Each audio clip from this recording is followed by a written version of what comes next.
今回はデュエマの環境デッキにスポットを当て、東日本と西日本の優勝デッキ数をランキング形式で紹介します。地域が違えば環境も違う。ある地域ではビートが流行っていたり、また別の地域ではコントロールが流行っていたりと、場所によって流行りは変わるものです。今回はお試しとして、西と東で大きく分け、それぞれの優勝デッキ数を統計し、3位から順に紹介していきます。フォーマットはオリジナル、公式ツイッターで発表された分布図をもとに、8月に1日から28日に開かれた38大会を集計し、その中の優勝デッキをランキングしました。それでは本編へどうぞ。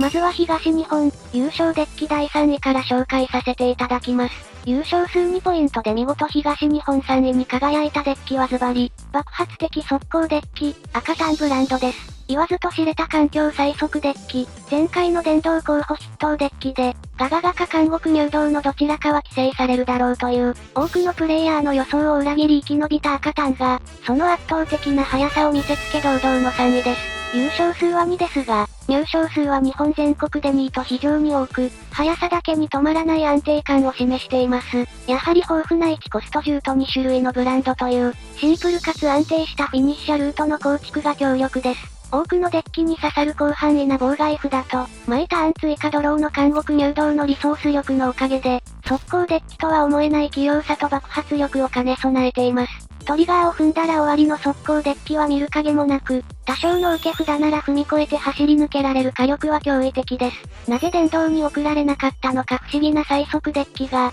見事第3位で駆け抜けていきました。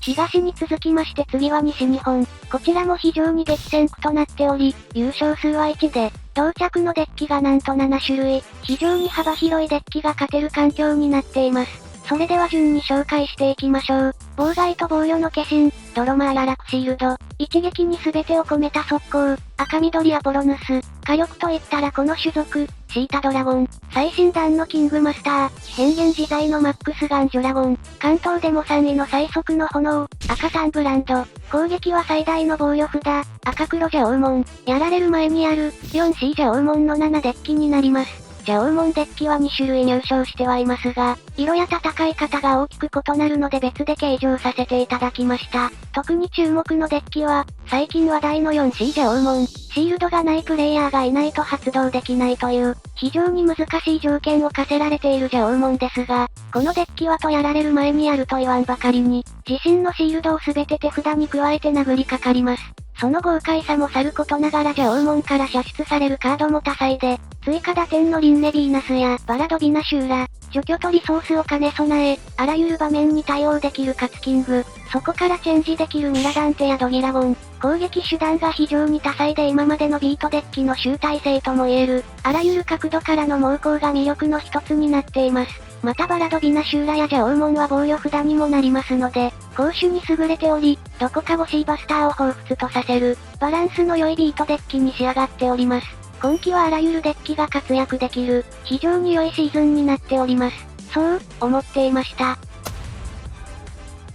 ここから本当の地獄が始まります。続きまして東日本、優勝デッキ第2位を紹介させていただきます。優勝数3ポイントで見事東日本2位に輝いたデッキはズバリ、決まれば即死、ゼイロベンです。今最も波に乗っているデッキではないでしょうか。いつの時代もループデッキは非常に強力ですね。このゼイロベンは名前の通り闇王ゼイロでグレートフルベンを出し、ベンの効果でマナを墓地へ送り、マナからカルセドニーを出し、カルセドニーの効果でトラブルアルケミストなどで、リソースを稼いで再度闇王ゼイロを発動させて、ブラックビッグバンまで繋げます。そこからはジルコンなどのドローをビッグバンで帰還し、ビルジャベリンなどを出して相手のリソースを削り勝利します。直近でもシャコガイルを採用するなど多くの方が研究されており、まだまだ発展、進化が予想されるデッキタイプになっています。現状では赤抜きの 4C が主流になってはいますが、光の枠はベンとカルセドニーでどちらも踏み倒して出すため、マナとして払うのは実質デドダムなどの穴カラーばかりです。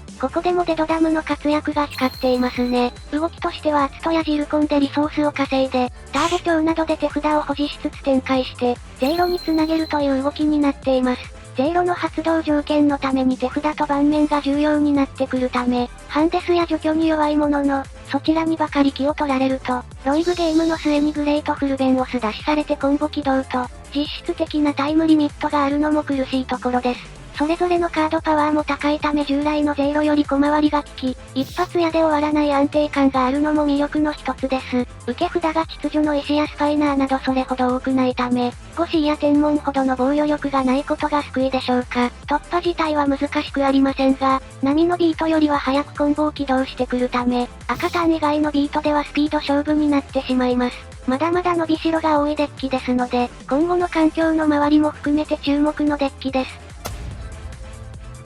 続きまして西日本、優勝デッキ第2位を紹介させていただきます。優勝数は驚異の5ポイントで、見事西日本2位に輝いたデッキは、プレイヤースキルがデッキパワー、アナカラーハンデスです。対面すると非常に疲れる、玄人志向のデッキが堂々の2位です。前シーズンでは環境のデッキパワーやトップ解決力の高さで、今一つ押し切れなかったハンデス系統のデッキですが、診断での豊富な妨害札に加え、除去されにくい最強の置物、ナーガのリングの登場でハンデスの質が大幅に向上し、2枚並ぶだけでプレイのおまけで毎ターンにハンデスという、ダークネスもびっくりの恐ろしい妨害が相手を襲います。しかもナーガ自身が次のナーガを探せるため再現性が高く、他のドロソと合わせて高確率で毎ターンにハンデスが実現します。さらにダークネスやウゾウムゾウ、キューキュラキュラックスの再録、使用カードの大半が診断で手に入りやすい、効果 SR などもないことから非常に組みやすく、競技勢のプレイヤーなら、箱を買ったついでに組めてしまうのではないでしょうか。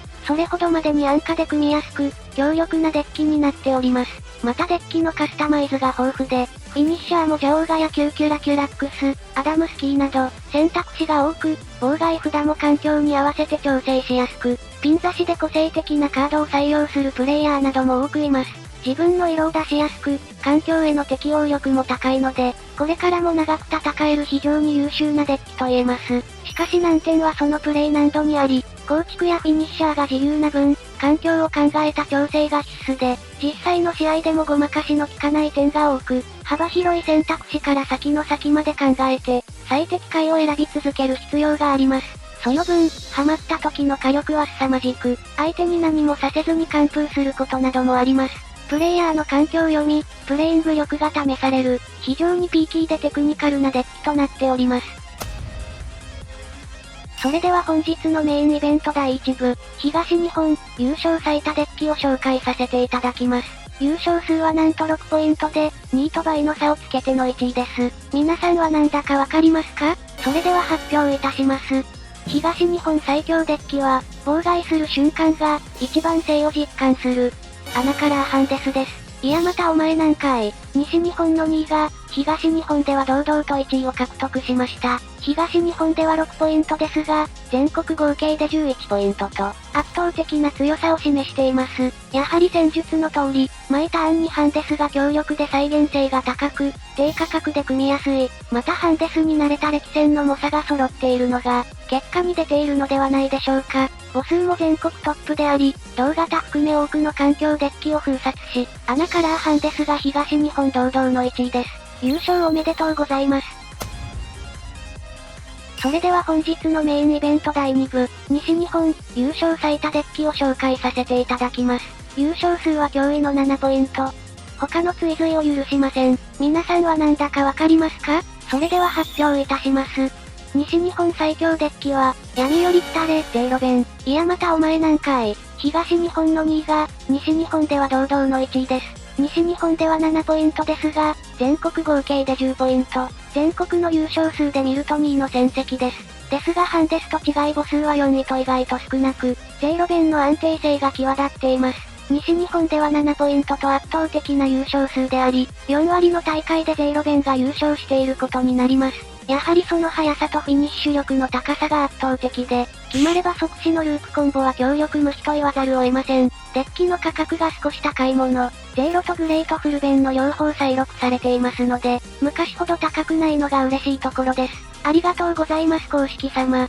今回の結果はこのようになります。東日本、1位、アナカラーハンデス。2位、ゼイロベン。3位、赤タン。西日本、1位、ゼイロベン。2位、アナカラーハンデス。3位、多数。地域によって差があるかと思いましたが、1位2位をハンデスとゼイロが独占、3位はビートなどの攻めのデッキが多いと、比較的相違のないランキングに落ち着きました。SNS の発達でデッキリストが共有されるのが早くなったため、昔ほど環境の差がなくなったように感じる結果でした。今回は、サムネにもなっている優勝デッキをテーマに、東日本と西日本で分けて紹介させていただきました。皆様のコメントお待ちしております。ここまでご視聴いただき、ありがとうございました。よかったらチャンネル登録や高評価で、応援よろしくお願いいたします。